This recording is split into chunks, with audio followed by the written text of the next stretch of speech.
അപ്പോൾ ഈ ഹൃദയത്തിൻ്റെ മിടിപ്പ് ഇത് ഫിസിക്കലായിട്ട് അതിനൊരു ഫംഗ്ഷൻ ഉണ്ട്. എന്നാൽ എല്ലാ കാര്യത്തിൻ്റെ ഉള്ളിലും ഒരു പൊരുളുണ്ട്. ഈ ഹൃദയമിടിപ്പിന്റെ പൊരുൾ എന്താണ്? മനുഷ്യന്റെ ഉള്ളിൽ ദൈവം സംവിധാനിച്ചു വെച്ച ജപമാലയാണ് എന്ത്? ഈ ഹൃദയമിടിപ്പ്. ഈ ഹൃദയമിടിപ്പ് ആത്മീയതയിൽ പ്രവേശിക്കുന്ന ഒരു വ്യക്തി ഒരു ഘട്ടത്തിൽ ജപമാലയായി സ്വീകരിക്കേണ്ടതുണ്ട്. അപ്പൊ ഈ ഹൃദയമിടിപ്പാവുന്ന ജപമാലയെ ദൈവനാമം ചെയ്യുന്നതിനുള്ള ഒരു ഉപകരണമാക്കി മാറ്റിക്കൊണ്ട് തുടങ്ങണം ആത്മയാത്ര. ഈ രീതിയിലാവണം ദൈവത്തിലേക്കുള്ള ആദ്യത്തെ പടി. നമ്മുടെ ഹൃദയത്തിന്റെ മിടിപ്പിൽ ദൈവനാമം ഇൻസ്റ്റാൾ ചെയ്യലാണ് ആത്മീയതയുടെ ആദ്യത്തെ പടി. ഇത് വേദങ്ങൾ സംസാരിച്ചതാണ്. പക്ഷെ ഈ വിഷയം കൊണ്ട് മനുഷ്യൻ ഉന്നതനാവാൻ പോവാം. അതുകൊണ്ട് തന്നെ ഉന്നതനാവാൻ ഇഷ്ടപ്പെടാത്ത ഒരു വർഗം ഈ ലോകത്തുണ്ട്, ഭൂതവർഗങ്ങൾ. അതുകൊണ്ട് ഭൂതവർഗത്തിന്റെ ഇൻഫ്ലുവൻസ് വഴി മറക്കപ്പെട്ടതാണ് ഈ ജ്ഞാനം, മായ്ക്കപ്പെട്ടതാണ് ഈ വിജ്ഞാനം. അതുകൊണ്ടാണ് വേദവാക്യങ്ങളിൽ നമുക്ക് വ്യക്തമായി കാണാൻ സാധിക്കാത്തത്. കാരണം അതിൻ്റെതായ രീതിയിൽ അത് വിവർത്തനം ചെയ്യുമ്പോഴും എഴുതിപ്പെട്ടപ്പോഴും എല്ലാം ഇത് വായിച്ചു കളഞ്ഞു. കാരണം ഈ എഴുതിയവരിൽ പ്രവർത്തിക്കുന്നത് ആരാണ്? ഈ ഭൂതവർഗമാണ്. അവർക്ക് ഹൃദയത്തിന്റെ സഹായമില്ല. ഹൃദയത്തിന്റെ സഹായമില്ലാത്തവർ എടുക്കേണ്ട പണിയല്ല ആത്മീയത. ഹൃദയം കൊണ്ട് ദൈവത്തെ അറിഞ്ഞവനാണ്, ഹൃദയം കൊണ്ട് ദൈവനാമം ചൊല്ലുന്നവനാണ് ഇതിനുള്ള അർഹത. എന്നാൽ ഇന്ന് കാണുന്ന ആത്മീയത ഇത്തരക്കാരിലൂടെ എല്ലാം മുന്നോട്ട് പോകുന്നത്. ദൈവനാമം നടക്കുന്ന ഹൃദയം, ആ ഹൃദയം ദൈവത്തിന്റെ നിയന്ത്രണത്തിലാണ്. കാരണം അത്തരം ഹൃദയങ്ങൾക്ക് ദൈവം ഗ്യാരണ്ടി കൊടുത്തിട്ടുണ്ട്, അവരിൽ തെറ്റ് സംഭവിക്കൂല. അവരിൽ വന്ന് പറയുന്നത് എന്താണ്? ദൈവത്തിന്റെ പ്രകാശമാണ്, പ്രഭയാണ്. ആ പ്രഭ കൊണ്ട് നിറക്കപ്പെട്ടതാണ് അവരുടെ ഹൃദയം. ആ പ്രഭയാണ് അവരുടെ രക്തം മുഴുവൻ സഞ്ചരിക്കുന്നത്. ആ രക്തം വഴിയാണ് അവരുടെ ചിന്തയും ബുദ്ധിയും അറിവും എല്ലാം വളർന്നു വലുതാവുന്നത്. അത് ദൈവികമായ ചിന്തയാണ്, ദൈവികമായ ബുദ്ധിയാണ്, ദൈവികമായ അറിവാണ്. ഇത്തരം ഒരാൾക്ക് ആത്മീയതയിലൂടെ ദൈവത്തെ കണ്ടെത്താനാവുള്ളൂ. അങ്ങനെ കണ്ടെത്തിയവരെ ദൈവത്തെക്കുറിച്ച് സംസാരിക്കാൻ പാടുള്ളൂ. അത്തരം കണ്ടെത്തിയ നിർദ്ദേശത്തിലൂടെയാണ് ദൈവത്തെ പരിചയപ്പെടുത്താൻ മറ്റുള്ളവർ ഇറങ്ങാൻ പാടുള്ളൂ. അല്ല, ഇങ്ങനെയൊന്നും ഇല്ലാത്തവര്, ഈ അനുമതി ഇല്ലാത്തവര് ഈ പണിക്ക് ഇറങ്ങാൻ പാടില്ല.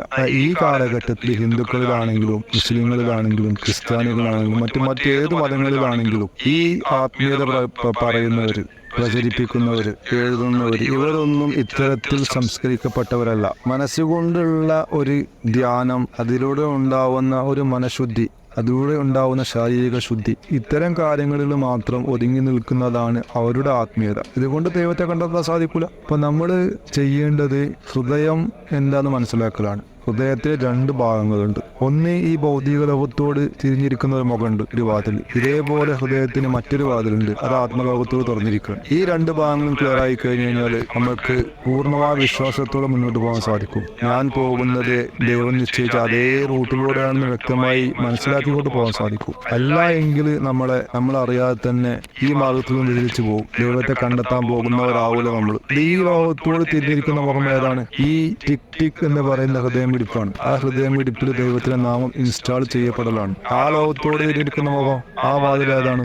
ഈ ഹൃദയത്തിന്റെ ഉള്ളിലിരിക്കുന്ന ഒരു വസ്തുവുണ്ട്, ഹൃദയത്തിലുള്ള ചൈതന്യം എന്ന് പറയാം. എന്നാൽ ഹൃദയത്തിലുള്ള ഒരു മാലാകയാണത്. നമ്മളെ പോലെ കണ്ണും കാതും മൂക്കും എല്ലാം ഉള്ള ഒരു ജീവി നമുക്കുള്ളിൽ ഇരിക്കുന്നുണ്ട്. നേരത്തെ പറഞ്ഞ ഭൂതവർഗത്തിൽപ്പെട്ട ഒന്ന് നമ്മളെ ശരീരത്തിൽ ഇരിക്കുന്ന പോലെ, പുക്കിൽ കൂടി ഇരിക്കുന്ന പോലെ നമ്മുടെ ഹൃദയത്തിന്റെ ഉള്ളിൽ മറ്റൊരു ജീവി ഇരിക്കുന്നുണ്ട്. ആ ജീവി ഒരു മാലാകയാണ്. അതിന്റെ സ്വദേശം മറ്റൊരു ലോകമാണ്, മാലാകമാരുടെ ലോകമുണ്ട്. ആ ലോകത്തിൽ പടക്കപ്പെട്ട ഒന്നാണ് നമുക്കുള്ളിൽ ഇരിക്കുന്നത്. പക്ഷെ ഉറങ്ങിക്കിടക്കുകയാണ്. ആ ഉറങ്ങിക്കിടക്കുന്നവനെ എണീപ്പിച്ചുകൊണ്ട് ആ ലോകത്തോട് ബന്ധപ്പെടുത്താൻ വേണ്ടിയാണ് അതിനെ ദൈവം മനുഷ്യന്റെ ഉള്ളിൽ പടച്ചു വെച്ചത്. അതിനെ എണീപ്പിക്കുന്നതോടുകൂടി മനുഷ്യന് ആത്മീയതയിലേക്ക് തുടക്കം കുറിക്കുന്നവനായി. എന്നാൽ അതിനെ എണീക്കണമെങ്കിൽ പ്രകാശം ആവശ്യമാണ്. കാരണം ആ ലോകത്തുള്ളത് പ്രകാശമാണ്, അതിന്റെ ഭക്ഷണം പ്രകാശമാണ്. ആ പ്രകാശം ഈ ലോകത്തെ ലഭ്യമല്ല. അതിന്റെ പേരിൽ ആ പ്രകാശം നമുക്കുള്ളിൽ നിർമ്മിക്കപ്പെടേണ്ടതുണ്ട്. എന്നാൽ ആ നിർമ്മാണം മനുഷ്യന്റെ സ്വന്തം പറയുന്നത് കൊണ്ട് സാധ്യമല്ല. ഒരു വേദങ്ങളിലോ ഒരു ആചാരങ്ങളിലോ അനുഷ്ഠാനങ്ങളിലോ ഈ പ്രകാശം പ്രഭ ലഭ്യമല്ല.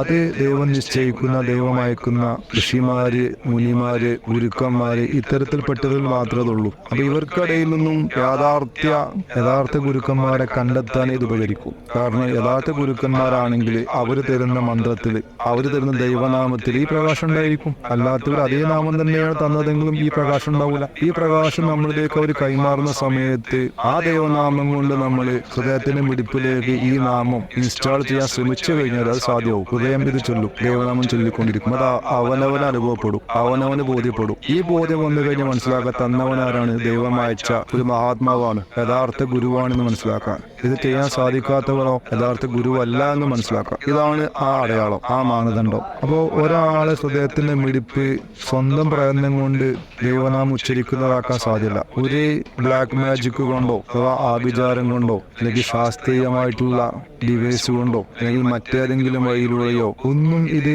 സാധ്യമാവതല്ല. അത് ഒരേ ഒരു കരം കൊണ്ട് മാത്രമേ സാധ്യമുള്ളൂ. ദൈവം നിശ്ചയിച്ച പ്രത്യേക അനുമതിയുള്ള ഒരു ഗുരുവിന്റെ കൈകളിലൂടെ മാത്രമേ സാധ്യമുള്ളൂ. ആ ഗുരു കൊടുക്കുന്ന മന്ത്രം കൊണ്ട് മാത്രമേ സാധ്യമുള്ളൂ. ആ ഗുരു കൊടുക്കുന്ന മന്ത്രം ഹൃദയത്തിലുള്ള മന്ത്രമാണ്, നാവിലുള്ള മന്ത്രമല്ല, മനസ്സിലുള്ള മന്ത്രമല്ല. അപ്പൊ ഹൃദയത്തിന് വേണ്ടി കൊടുക്കുന്ന മന്ത്രം ഹൃദയമാണ് ചൊല്ലേണ്ടത്. ആ ഹൃദയം ചൊല്ലുന്നതോടുകൂടി ഗുരു ശിഷ്യബന്ധം പൂർത്തിയായി. ഇതാണ് ആ ഒരു മാനദണ്ഡം, ആ അടയാളം. ഇതിന് നാമദാനം എന്ന് പറയപ്പെടും, നാംദാൻ എന്ന് പറയപ്പെടും. അഥവാ ദൈവിക നാമം ദാനം ചെയ്യൽ. അത് അനുമതിയുള്ളവർക്കേ പാടുള്ളൂ, അവരിലൂടെ മാത്രമേ സാധ്യമുള്ളൂ. ആരുടെയെങ്കിലും ഹൃദയത്തിൽ ഈ ഒരു അവസ്ഥ വന്നു കഴിഞ്ഞാൽ അത് ആരാണ് ചെയ്തു കൊടുത്തത്, അവർ യഥാർത്ഥ ഗുരുവാണെന്ന് മനസ്സിലാക്കും. കബീർദാസിനെ ഈ നാമം കൊടുത്തത് അദ്ദേഹത്തിന്റെ ഗുരുവാണ്. ആ കാലഘട്ടത്തില് കബീർദാസിന്റെ ഗുരു ഒരു ഹിന്ദു ആചാര്യനായിരുന്നു. അദ്ദേഹത്തിന്റെ കാലത്ത് ഉയർന്ന വർഗക്കാർക്ക് മാത്രമാണ് ഈ നാമം കൊടുക്കാറ്. എന്നാൽ കബീർദാസ് താഴ്ന്ന വർഗക്കാരനാണ്. താഴ്ന്ന വർഗക്കാരന് ഈ ഒരു നാമദാനം ലഭ്യമാവല് അന്നത്തെ കാലത്ത് അനുവദനീയമല്ലാത്തതിന്റെ പേരില് ജനങ്ങളുടെ മുമ്പിൽ വെച്ച് പ്രത്യേകമായ തന്ത്രത്തിലൂടെയാണ് ഗുരു ശിഷ്യനത് കൈമാറിയത്. ഇതിന്റെ പേരിൽ ആ കാലഘട്ടത്തിൽ ഒരു ഉന്നത വ്യക്തിയായിത്തീർന്നു കബീർദാസ്. ഇങ്ങനെ നാമദാനം എന്നുള്ള കാര്യം ഹിന്ദുക്കളിൽ നിലനിൽക്കുന്നുണ്ട്. പക്ഷെ അത് അറിയുന്നവർക്ക് അറിയുള്ളൂ, ശരിയായ ഗുരുക്കന്മാരോട് ബന്ധപ്പെട്ടവർക്ക് അത് അറിയുള്ളൂ.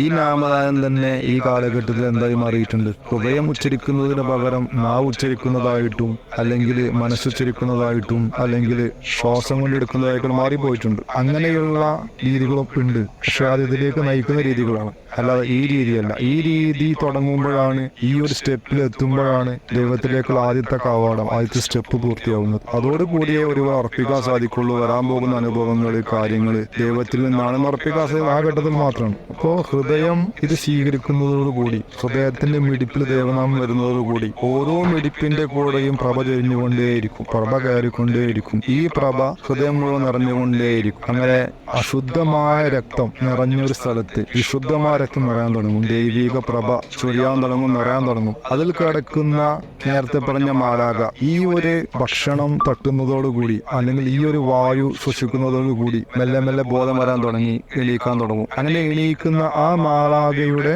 സഹായം കൊണ്ട് മാത്രമേ മനുഷ്യന് മറ്റൊരു ലോകത്തേക്ക് പ്രവേശിക്കാൻ സാധിക്കുള്ളൂ. അപ്പോ ഹൃദയം എന്താണ് എന്നുള്ളത് നമ്മൾ ഏകദേശം പറഞ്ഞു കഴിഞ്ഞു. ഈ ഇതിനെക്കുറിച്ച് ഒന്നും കൂടി വിശദീകരിച്ച് പറയേണ്ടതുണ്ട്. നമുക്ക് അടുത്ത ക്ലാസ്സിൽ പറയാം.